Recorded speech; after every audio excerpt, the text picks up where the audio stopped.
पढ़ रहे हैं अपना सामाजिक विज्ञान का क्लास 4 का लेसन नंबर 19, जिसका नाम है हमारे राष्ट्रीय प्रतीक। तो आइएगा प्यारे बच्चों, आज हम अपने राष्ट्रीय प्रतीकों के बारे में जानेंगे।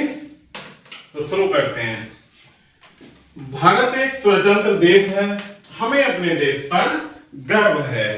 राष्ट्रीय ध्वज, राष्ट्रीय गान, राष्ट्रीय चिन्ह भारत की स्वतंत्रता के प्रतीक हैं। ये प्रतीक हमारी राष्ट्रीयता का बोध कराते हैं। ये हमारी एकता के प्रतीक हैं। हमें इनका सम्मान करना चाहिए। ये सब क्या है प्यारे बच्चों? हमारी राष्ट्र के एकता के प्रतीक हैं, जिसमें पहला है राष्ट्रीय ध्वज। राष्ट्रीय ध्वज यानी तिरंगा हमारी स्वतंत्रता तथा एकता का प्रतीक है। आजादी मिलने पर तिरंगा दिल्ली में संसद भवन और लाल किले पर फहराया गया था। यह सभी भारतीयों के लिए गौरव का क्षण था। आजकल तिरंगा सभी सरकारी भवनों पर फहराया जाता है।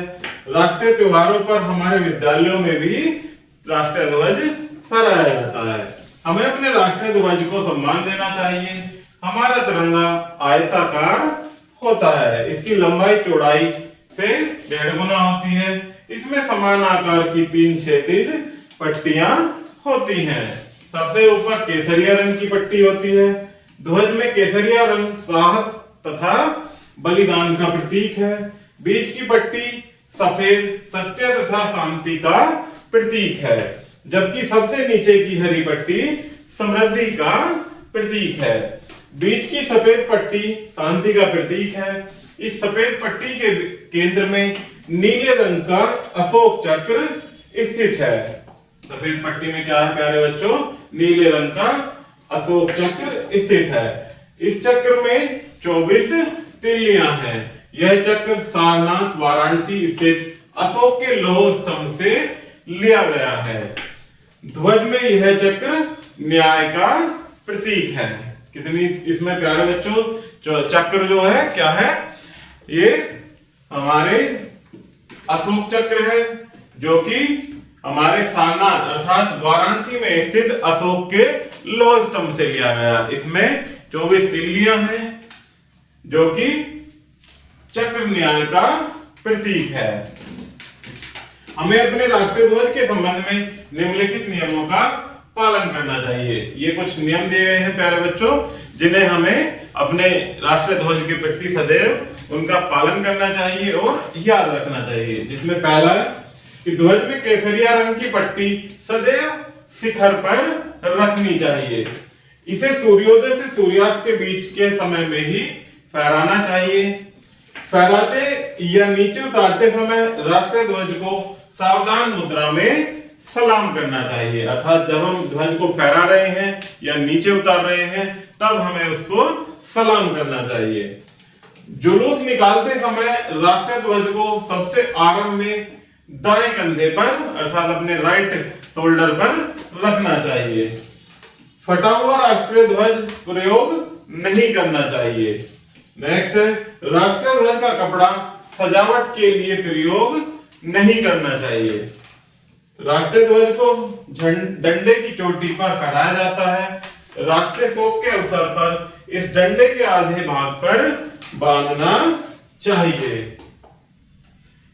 आगे देखते हैं प्यारे बच्चों राष्ट्रीय गान। सभी स्वतंत्र राष्ट्रों का अपना राष्ट्रीय गान होता है। राष्ट्रीय गान राष्ट्रीय एकता का प्रतीक होता है।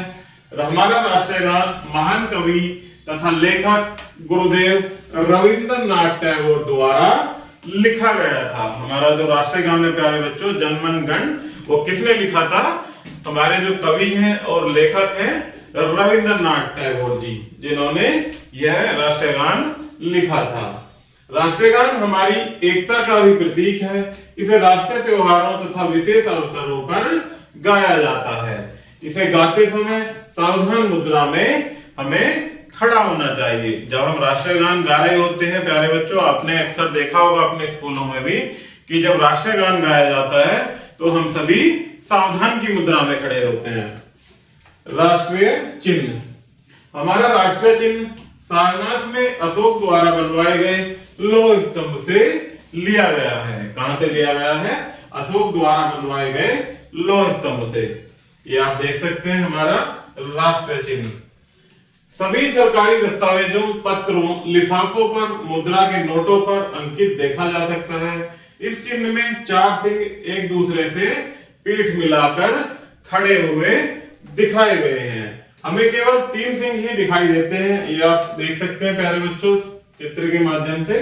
एक सिंह इनके पीछे की साइड में होता है जो हमें सामने से नहीं दिखाई देता।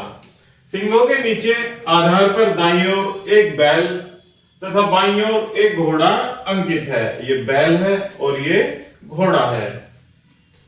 इसके नीचे सत्यमेव जयते ये लिखा हुआ है, सत्यमेव जयते लिखा हुआ है, जिसका अर्थ है सदैव सत्य की विजय होती है। नेक्स्ट है प्यारे बच्चों हमारा राष्ट्रीय गीत। हमारे देश का राष्ट्रीय गीत वंदे मातरम है। इसके लेखक बंकिम चंद्र चटर्जी हैं। कौन है राष्ट्रीय गीत के लेखक? बंकिम चंद्र चटर्जी। और जो हमारा राष्ट्रीय गान है उसके लेखक कौन है? रविंद्रनाथ टैगोर। इन्होंने यह गीत मुंडकोपनिषद से लिया है। हमारा राष्ट्रीय पुष्प कौन सा है प्यारे बच्चों? कमल। हमारा राष्ट्रीय पक्षी मोर है। कौन सा है हमारा राष्ट्रीय पक्षी? मोर। और हमारा राष्ट्रीय पशु क्या है प्यारे बच्चों? चीता। इसमें आगे कुछ मुख्य बिंदु दिए गए हैं प्यारे बच्चों, आप इन्हें याद भी करेंगे और हम इन्हें साथ मिलकर पढ़ेंगे। इसमें पहला है राष्ट्रीय ध्वज, राष्ट्रीय गान तथा राष्ट्रीय चिन्ह स्वतंत्रता तथा एकता के प्रतीक हैं। हमारे राष्ट्रीय ध्वज में सबसे ऊपर केसरिया, बीच में सफेद तथा नीचे हरे रंग की पट्टी होती है।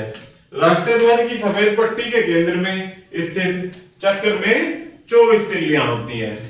नेक्स्ट है हमारा राष्ट्रीय गान गुरुदेव रविंद्रनाथ टैगोर ने लिखा था। नेक्स्ट है राष्ट्रीय चिन्ह सरकारी दस्तावेजों, पत्रों, लिफाफों तथा मुद्राओं पर अंकित रहता है। तो इस प्रकार से प्यारे बच्चों हमारा ये लेसन यहीं समाप्त होता है।